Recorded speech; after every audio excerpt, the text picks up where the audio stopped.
আজকে যদি আপনারা আমাদের এই ক্রন্দন না শুনেন, আমরা হয়তো ঈদের পরে কুরবানি করার পরে আমাদের মনে হয় ফ্যাক্টরিটাও কুরবানি দিয়ে দিতে হবে। গ্যাস নাই, বিদ্যুৎ নাই, টাকা নাই, আর আমাকে সঠিক সময়ে বেতন দিতে হবে, আমাকে সঠিক ইন্টারেস্ট রেট দিতে হবে, আমাকে সঠিক কমপ্লায়েন্স দিতে হবে। আমরা এই দেশের বৈষম্য বিরোধী একটা সংস্কার হচ্ছে, একটা বিপ্লব হচ্ছে, সেই বিপ্লবের একটা বড় স্টেক হোল্ডার হচ্ছে আমরা এই দেশে কোটি কোটি মানুষকে এমপ্লয়মেন্ট জেনারেশন করার মাধ্যমে আমরা যে এই অর্থনীতির চাকাকে সচল রাখছি, এটাকে আপনারা কগনিজেন্সে নেন প্লিজ।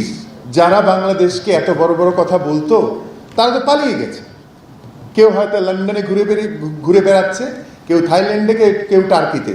আজকে এই মানুষগুলির যে অভিমানী কথাগুলো যদি আপনারা না নেন, তাহলে আমরা ব্যর্থহীনভাবে বলতে পারি যে এই দেশ কোনোভাবেই আর দেশ থাকবে না। সুতরাং আমরা বলবো যে একটা ইনক্লুসিভ একটা আন্ডারস্ট্যান্ডিংয়ে আমাদের সাথে আসতে, ইন্ডাস্ট্রিয়ালিস্টদের সাথে একটা ইনক্লুসিভ আন্ডারস্ট্যান্ডিংয়ে আসতে হবে। আমি জাস্ট আপনাদেরকে আজকের এই কনফারেন্সের মাধ্যমে মনে করিয়ে দিতে চাই যে বৈশ্বিক বাস্তবতাটা কি, ইন্ডাস্ট্রিগুলো কিভাবে চলে। আমাদের পার্শ্ববর্তী দেশে যেখানে টেক্সটাইল হয় না সেটা ভিন্ন বিষয়। আমাদের সাথে যারা টেক্সটাইল ইন্ডাস্ট্রি নিয়ে চলেন তারা কি করে জানেন? 100 কোটি টাকায় যদি আমি ইনভেস্ট করি, গভর্নমেন্ট আমাকে 40 কোটি টাকা দিয়ে দেয়। প্রণোদনা মানে কি? এই টাকা আমাকে আর কোনোদিন ফেরত দিতে হবে না। চিন্তা করা যায়। আর আমরা ব্যাংক থেকে টাকা নিয়ে 18% ইন্টারেস্টে আমরা তাকে পে করছি।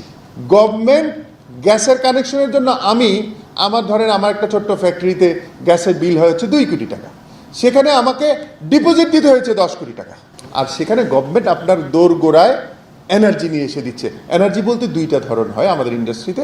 একটা হচ্ছে ইলেকট্রিসিটি, আপনাকে মানে স্টেবল ইলেকট্রিসিটির লাইন আপনার দোরগোড়ায় পৌঁছে দিচ্ছে, এবং যেটা বাসাবাড়ির জন্য 10 টাকা, সেটা আপনার ইন্ডাস্ট্রির জন্য তারা কিন্তু সাবসিডাইজ রেটে দিচ্ছে 7 টাকা অথবা 8 টাকা।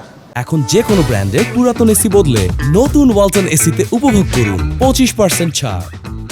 কিছু কিছু ক্ষেত্রে কোনো কোনো দেশে সেটা আরো অনেক কম। যদি আপনি চায়নার এক্সাম্পল ধরেন, সেটা আরো অনেক ড্রাস্টিক্যালি রিডিউসড।